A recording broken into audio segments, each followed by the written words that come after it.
Good evening everyone.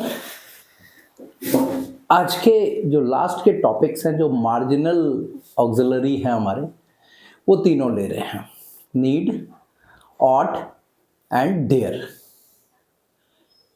Need देखिए, basically need को जब हम बात करते हैं तो नीड का एक सिंपल सा बेसिक मीनिंग होता है नेसेसिटी। नीड को हम नेसेसिटी कहते हैं और नीड को हम तीनों फॉर्म्स में यूज करते हैं। असर्टिव में भी करते हैं, इंटेरोगेटिव में भी करते हैं और नेगेटिव में भी करते हैं। Let's check out how they are being used. In assertive, we will say, I need your help. Similarly, interrogative, we are asking for something.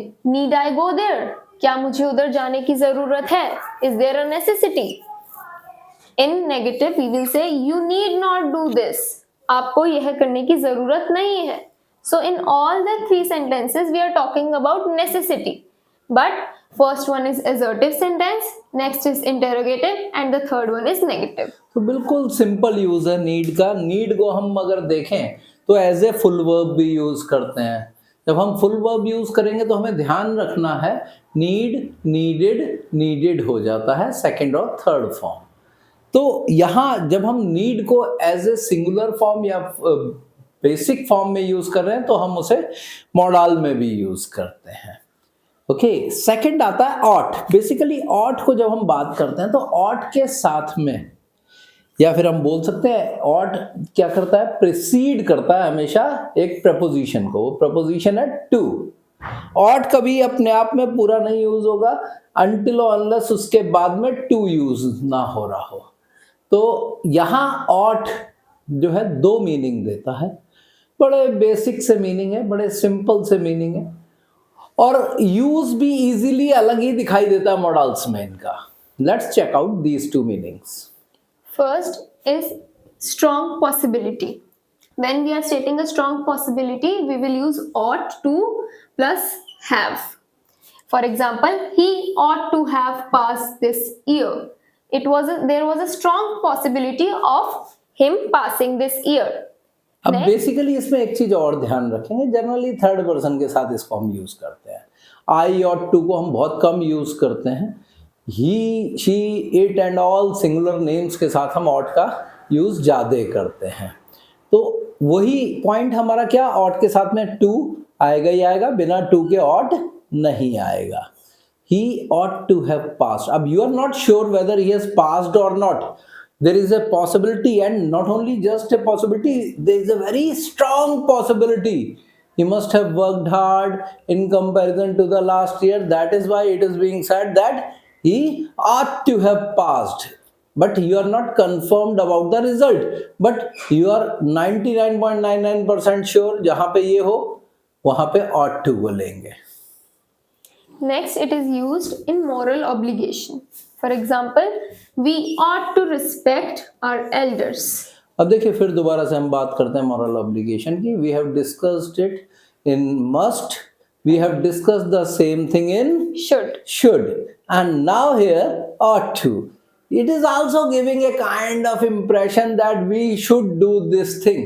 But sometimes क्या होता है, ब्लैंक के बाद में टू होता है, ब्लैंक के बाद में टू होता है तो दैट मीन्स आपको यहाँ पे मॉरल ऑब्लिगेशन को शो करने के लिए ऑट का यूज करना है। सिंपल सी पहचान है। अगर यहां पे टू नहीं होता तो शुड आ जाता, मस्ट आ जाता, बट यहां पे ब्लैंक के बाद में टू है तो हम पे सिंपल सा क्राइटेरिया है, ये ought to respect our elders. Next is dare. So we use dare first while stating a challenge. For example, I dare you to prove me wrong. I am challenging someone to prove me wrong. अब देखो dare की जब हम बात करते हैं ना, dare challenge तो दे ही रहा है। डेयर हमेशा जो है ना एक नेगेटिव वाली फीलिंग देता है, हमेशा एक नेगेटिव फीलिंग देता है हमेशा। ये खास बात होती है डेयर की। आई डेयर यू मीन्स हिम्मत है तो दिखाओ, हिम्मत है तो करके दिखाओ, ठीक है ना। टू प्रूव मी रॉन्ग, मुझे गलत साबित करके दिखाओ, this is a challenge. And the same thing is with Threat. For example, I dare you to touch it. If मतलब यहाँ पे थ्रेटन कर रहे हैं, हम एक धमकी दे रहे हैं, उसको चैलेंज नहीं कर रहे हैं या धमकी दे रहे हैं, छू के दिखाओ फिर बताता हूँ, ये वाली फीलिंग जो होती है ना वर्ड्स में, तो वो वाली फीलिंग हम दे रहे हैं। When you are threatening someone, you are using the word dare.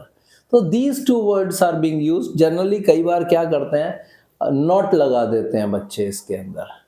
I dare not, you dare not touch it, you dare not touch it, कुछ ऐसा लिख देते हैं। अब ये dare not नहीं होता, अगर आपने केवल लिखा ना you dare touch it, that is also giving the same sense। तो यहाँ हमेशा ध्यान रखना, not का यूज इस वे में नहीं करेंगे। तो इस तरीके से हमारे ये मार्जिनल ऑक्सिलरीज जो है, ये तीनों छोटे छोटे से हैं। आज की तारीख में इन्हें मार्जिनल तो नहीं लिखता कोई भी, सीधे सीधे मॉडल्स में ही काउंट कर देते हैं। तो हमारे नीड, ऑट टू और डेयर ये हो जाता है। अब कुछ लोग यूज टू को भी यूज कर लेते हैं। अब यूज टू जो है ना, उसको भी मॉडल्स में ले लेते हैं।